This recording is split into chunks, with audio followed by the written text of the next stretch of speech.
그는 비록 악을 달게 여겨 혀 밑에 감추며 아껴서 버리지 아니하고 입천장에 물고 있을지라도 그의 음식이 창자 속에서 변하며 뱃속에서 독사의 쓸개가 되느니라. 그가 재물을 삼켰을지라도 토할 것은 하나님이 그의 배에서 도로 나오게 하심이니 그는 독사의 독을 빨며 뱀의 혀에 죽을 것이라. 그는 강, 곧 꿀과 엉긴 젖이 흐르는 강을 보지 못할 것이요 수고하여 얻은 것을 삼키지 못하고 돌려주며 매매하여 얻은 재물로 즐거움을 삼지 못하리니 이는 그가 가난한 자를 학대하고 버렸으며 자기가 세우지 않은 집을 빼앗음이니라. 그는 마음의 평안을 알지 못하니 그가 기뻐하는 것을 하나도 보존하지 못하겠고 남기는 것이 없이 모두 먹으니 그런즉 그 행복이 오래가지 못할 것이라. 풍족할 때에도 괴로움이 이르리니 모든 재난을 주는 자의 손이 그에게 임하리라. 그가 배를 불리려 할 때에 하나님이 맹렬한 진노를 내리시리니 음식을 먹을 때에 그의 위에 비같이 쏟으시리라. 그가 철병기를 피할 때에는 놋 화살을 쏘아 꿰뚫을 것이요 몸에서 그의 화살을 빼낸즉 번쩍번쩍하는 촉이 그의 쓸개에서 나오고 큰 두려움이 그에게 닥치느니라. 큰 어둠이 그를 위하여 예비되어 있고 사람이 피우지 않은 불이 그를 멸하며 그 장막에 남은 것을 해치리라. 하늘이 그의 죄악을 드러낼 것이요 땅이 그를 대항하여 일어날 것인즉 그의 가산이 떠나가며 하나님의 진노의 날에 끌려가리라. 이는 악인이 하나님께 받을 분깃이요 하나님이 그에게 정하신 기업이니라. 아멘. 사랑하는 전주 안디옥교회 성도 여러분, 오늘도 여호와의 입에서 나오는 말씀을 통해 인도함 받는 삶을 사는 우리가 되기를 소망합니다. 이유 모를 고난에 대한 욥과 친구들의 논쟁은 오늘도 계속되고 있습니다. 그러나 우리는 이 반복되는 논쟁 속에서도 하나님께서는 자녀인 우리들에게 새겨주고자 하는 음성이 있다는 것을 깨닫고 말씀이 새겨지기를 사모해야 할 것입니다. 오늘 본문 내용의 핵심은 악인의 필연적인 파멸에 대한 말씀입니다. 오늘 본문 욥기 20장 12절에서 14절 함께 봅니다. 그는 비록 악을 달게 여겨 혀 밑에 감추며 아껴서 버리지 아니하고 입천장에 물고 있을지라도 그의 음식이 창자 속에서 변하며 뱃속에서 독사의 쓸개가 되느니라. 아멘. 악인에게 찾아오는 필연적 파멸, 그 첫 번째 심판은 악을 달게 여겨 머금고 즐기는 자는 결국 그 달달함이 독이 되어 영과 육을 마비시킨다는 심판의 말씀입니다. 여러분, 악인이란 도덕적 결함과 범죄를 저지른 흉악범만을 가리키는 것이 아닙니다. 말씀의 기준에서 악인이란 하나님의 말씀에 인도함 받기를 불순종하며 육체의 소욕을 채우며 사는 자입니다. 조금 전 함께 읽은 말씀을 보니 육체의 소욕을 채우며 사는 악인들은 그 악을 달게 여기며 최대한 오래 음미하려는 자들이라고 고발합니다. 마치 어린아이가 초콜릿이나 사탕을 입에 넣으면 그 단맛을 조금이라도 더 즐기고자 바로 삼키지 않고 입안에서 음미하는 것처럼 육체의 소욕대로 사는 자들은 그 악을 음미하기를 즐긴다는 것입니다. 문제는 그렇게 악을 음미하는 것이 그들의 영과 육의 유익한 생명의 자양분이 될 수 없다는 것입니다. 이는 마치 어린아이가 사탕과 초콜릿을 즐기기 위해 늘상 입안에 그것을 달고 지내는 것과 같습니다. 그 사탕과 초콜릿의 성분들이 치아와 잇몸에 달라붙게 되는 것입니다. 결국 치아가 변색이 되고 세균으로 인해 충치가 생기고 나중에는 치료를 받지 않으면 치아를 사용할 수 없는 단계에 이르게 됩니다. 치아뿐 아니라 건강한 신체로 성장하는 것을 방해하는 독이 됩니다. 육체의 소욕으로만 사는 어둠의 권세에 속한 자들은 두말할 것도 없고 구원받은 성도임에도 불구하고 여전히 어떠한 죄를 끊어내지 못하고 자꾸만 음미하고 있는 경우가 있습니다. 어떠한 상처, 영적 공격의 눌림에 대해 마치 어린아이가 사탕을 포기하지 못하는 것처럼 그것들을 끊어내지 못하고 끌어안고 있다면 이러한 것들은 우리의 영과 육에 참으로 무서운 결과를 초래하게 된다는 것입니다. 그 달콤한 죄가 그 만족감을 주는 자기 연민에 기초한 상처와 눌림이 결국 독사의 독이 되어 몸 전체에 퍼지게 될 것이라는 말씀은 우리가 경종을 울리며 들어야 되는 것입니다. 온몸에 독이 퍼지면 마비가 되듯이 죄와 상처의 독이 우리의 영과 육에 퍼지면 성도일지라도 그 심령과 삶이 마비 증상이 일어나기 시작합니다. 하나님의 뜻대로 살 수 있는 지혜가 흘러나온 것이 멈춰버리고 하나님의 말씀대로 순종하며 살려는 몸과 마음이 마비되어 버리는 것입니다. 마치 자가 호흡은 하고 있으나 의식이 없는 환자처럼 분명히 몸과 우리의 물과 성령으로 거듭난 그 자녀인데 분명히 하나님의 생기로 호흡하고 있는 자녀인데 하나님의 생기로 숨만 쉬고 있지 하나님 나라를 확장해가는 역동적인 삶은 완전히 마비되어 버리는 것입니다. 여러분, 하나님께서는 저와 여러분을 통해 이루실 아름답고 선한 일들을 하루하루 순간순간 계획해 놓은 놀라운 분입니다. 하나님의 자녀인 우리가 하루하루 매 순간이 기쁜 이유가 바로 그것입니다. 우리는 하나님이 예비하신 그 은혜를 누리는 삶이 너무도 기쁘고 기쁘다는 것을 맛보아 깨달은 자들입니다. 더 이상 입에만 좋은 죄를 달콤함에 미련을 두지 말고 더 이상 과거의 상처로 인해 자기 연민에 빠져 살지 말고 하나님의 역사를 목도하는 기쁨에 더욱 집중하기 원합니다. 우리를 통한 주님의 뜻이 이루어지는 것을 도우시는 성령님을 매 순간 의지합시다. 그것이 영으로 인도함 받는 자의 삶입니다. 악인에게 찾아오는 필연적인 파멸, 그 두 번째 심판은 완전하고 아름다운 하나님 나라에 들어갈 수 없게 된다는 것입니다. 욥기 20장 17절입니다. 그는 강, 곧 꿀과 엉긴 젖이 흐르는 강을 보지 못할 것이요. 아멘. 오늘 말씀은 악인들이 꿀과 엉긴 젖이 흐르는 강을 보지 못할 것이라 증거합니다.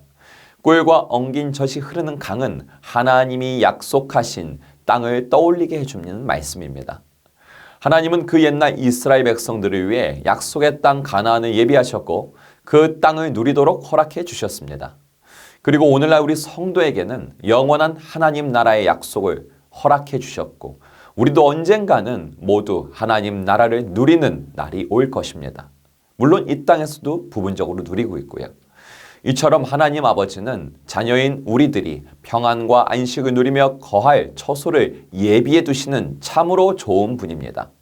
성부 하나님과 함께 구원의 역사를 이루어 가시는 성자 예수님도 내가 너희를 위하여 처소를 예비하러 간다 라고 말씀하시며 약속의 땅을 기대하라 말씀하셨습니다. 또한 성부 하나님, 성자 예수님과 함께 자녀인 우리들이 약속의 땅을 향해 전진할 수 있도록 늘 인도, 보호, 동행, 역사해 주시는 보혜사 성령님도 우리를 약속의 땅으로 이끌고 계십니다. 그런데 여러분, 이렇게 성부, 성자, 성령 삼위일체 하나님이 우리를 약속의 땅으로 이끌고 계심에도 불구하고 참으로 안타까운 것은 악인들은 그 은혜를 거절하고 있다는 것입니다. 그 사랑과 은혜를 저버리고 육체의 소욕을 따라서 사는 악인들은 꿀과 엉긴 젖이 흐르는 은혜와 진리가 충만한 하나님 나라에 들어갈 수 없고 누릴 수도 없다는 것입니다.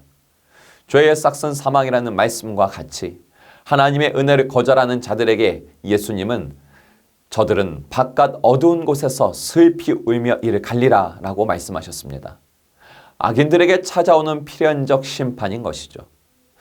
저와 여러분은 이러한 심판에 처하는 자들이 아니라 내가 너를 위하여 마련한 처소에서 나와 함께 영원히 살자. 마지막 날에 이러한 주님의 음성 듣기를 소망합니다. 악인에게 찾아오는 필연적 파멸, 그 세 번째 심판은 악인들이 불법을 행하여 얻은 재물은 그들에게 풍요함과 기쁨을 줄 수 없으며 또 불의한 재물들은 결코 쌓아둘 수 없고 모두 사라진다는 것입니다. 함께 오늘 본문 욥기 20장 18절에서 21절 읽습니다. 수고하여 얻은 것을 삼키지 못하고 돌려주며 매매하여 얻은 재물로 즐거움을 삼지 못하리니 이는 그가 가난한 자를 학대하고 버렸으며 자기가 세우지 않은 집을 빼앗았음이라. 그는 마음의 평안을 알지 못하니 그가 기뻐하는 것을 하나도 보존하지 못하겠고 남기는 것이 없이 모두 먹으리니 그런즉 그 행복이 오래가지 못할 것이라. 아멘. 우리는 살면서 악인들이 부유하게 재물을 축적해두고 형통하게 사는 모습을 보고는 합니다. 물론 정직하게 땀 흘려 재물을 얻고 하나님의 은혜로 형통하게 사는 부유한 자들도 있습니다. 그러나 오늘 말씀에 기록된 악인들은 하나님의 말씀에 따라 땀을 흘리는 수고를 통해서 재물을 모은 자들이 아닙니다. 그들은 가난한 자들을 도우라는 하나님의 말씀을 멸시한 채로 오히려 가난한 자들을 속이고 가난한 자들을 학대하고 착취하는 불의를 통하여서 재물을 얻은 자들입니다. 그렇게 악인들이 불법적으로 취한 그 재물은 그들에게 기쁨과 평화를 가져다 주지 못합니다. 불의한 방법으로 취한 그 재물은 칼과 화살과 같은 치명적 흉기가 되어 악인들의 살점을 도려내는 고통을 줍니다. 그리고 마침내는 그 재물들이 악인의 심령 깊은 곳까지 파고들어 사망에 이르게 하는 저주의 화살이 된다는 것입니다. 지금도 악인들은 이러한 심판이 기다리고 있다는 것을 모른 채 오늘도 불의한 방법으로 재물을 축적하는 데 힘을 쓰고 있습니다. 부당하게 취한 수익을 바라보며 기뻐하고 있습니다. 그렇게 취한 재물은 축적해둔 후에 사용하는 즐거움, 그들에게 그것이 웃음 같아 보입니다. 그러나 그 즐거움은 마치 사막에서 신기루를 보며 잠깐 기뻐하는 그 사라질 즐거움인 것입니다. 결국 그 허상의 기쁨이 사라진 자리에는 탄식과 후회만 남게 되는 것을 악인들은 깨닫지 못하고 지금도 계속해서 불의를 저지르며 재물을 축적하기에만 힘쓰고 있습니다. 저와 여러분은 늘 예수님의 말씀을 기억하기 원합니다. 누가복음 12장에서 예수님은 사람의 생명이 그 소유의 넉넉함에 있지 아니하다라고 알려주셨습니다. 예수님은 또한 우리에게 질문하셨습니다. 네가 만일 곡식을 쌓아둘 곳이 없을 만큼 많은 곡식을 모은 후에 곡간을 크게 짓고 그 곡간에 물건을 넣어 두었다고 생각해 봐라. 너는 분명히 그 곡간을 바라보며 나는 이제 쉬고 먹고 마시면서 즐거워하므로 내 영혼이 평안할 것이다. 이렇게 말할 것이다. 그러나 만일 그날 밤에 내가 너의 영혼을 다시 찾아간다면 너는 어떻게 하겠느냐? 그 재물은 도대체 누구를 위한 것이 되겠느냐? 여러분, 우리는 늘 우리의 마음에 평안과 기쁨이 넘치도록 공급해 주는 것이 결코 재물이 될 수 없음을 기억해야 합니다. 게다가 불의한 방법으로 얻은 재물은 오히려 영혼을 찌르는 흉기가 된다는 것을 깨달아야 합니다. 우리의 마음에 평안과 기쁨을 넘치게 하는 것은 하나님의 인도함을 받는 삶입니다. 가난과 질병, 고난과 문제들 속에서도 늘 주님의 인도하심과 동행하심, 그 역사하심을 매일 기대하며 사모하는 자들은 평화와 기쁨이 흘러나오게 되는 것입니다. 재물이 줄 수 없는, 재물과 비교조차 할 수 없는 근원적 행복이 흘러나오는 것입니다. 말씀이 제시하는 그 행복이 도대체 어떤 행복인지 삶에서 누리게 해달라고 은혜를 간구하며 기도하기 원합니다. 주님을 찬양하기 원합니다. 그러할 때에 주께서 그 행복을 누리게 해주실 것을 믿습니다. 이제 말씀을 마치고자 합니다. 오늘 우리가 이 말씀을 통해서 마지막으로 깨달아야 할 한 가지가 남았습니다. 오늘 저와 여러분이 나눈 악인의 필연적 심판 세 가지는 악인들에게 예비된 심판인 것은 변하지 않는 진리의 말씀입니다. 그러나 욥은 위와 같은 악인들이 저지르는 세 가지 죄를 지은 적이 없다는 것입니다. 욥은 죄를 입에 머금고 누리려고 하지도 않았고 욥은 하나님이 인도하는 약속의 땅을 들어가기를 거부하지도 않았습니다. 또한 욥은 불의한 방법으로 재물을 취하지도 않았습니다. 그럼에도 그의 친구 소발은 욥이 위와 같은 세 가지 죄를 저질렀기에 필연적으로 심판이 찾아왔다고 주장하고 있는 것입니다.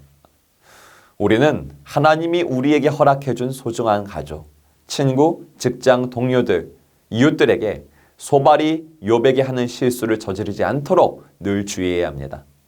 악인의 필연적 심판 세 가지 말씀은 남을 정죄하는 데 찌르라고 사용하는 말씀의 검이 아니라 바로 하나님이 나를 사랑하사 내 심령에 주시는 말씀의 검입니다. 이 말씀의 검으로 내 안에 잘못 뿌리 박힌 육체의 소욕을 잘라내고 홀가분하고 기쁜 마음으로 오늘도 하나님 나라 확장을 위하여서 전진하는 저와 여러분 되시기를 소망합니다. 함께 기도하기 원합니다. 악인이 잠깐 누리는 육체의 소욕을 주는 달콤함과 불의의 재물을 얻는 길을 따르게 하지 마시고 영원히 사라지지 않을 영에 속한 기쁨과 의의 열매를 따르는 인생 되기 원합니다. 오늘도 약속의 땅으로 나와 우리 가정과 나라를 한 걸음 한 걸음 인도하소서. 다음 세대 복음화라는 소망을 품고 교회 건축을 위해 기도하고 있는 우리에게 사모하는 마음 넘치게 하소서. 오늘도 국내 농어촌과 도시 삼각교회에서 그리고 해외 각처에서 복음을 전하는 목사님, 선교사님, 평신도 사역자들에게 성령의 기름을 부어주소서. 함께 기도합시다.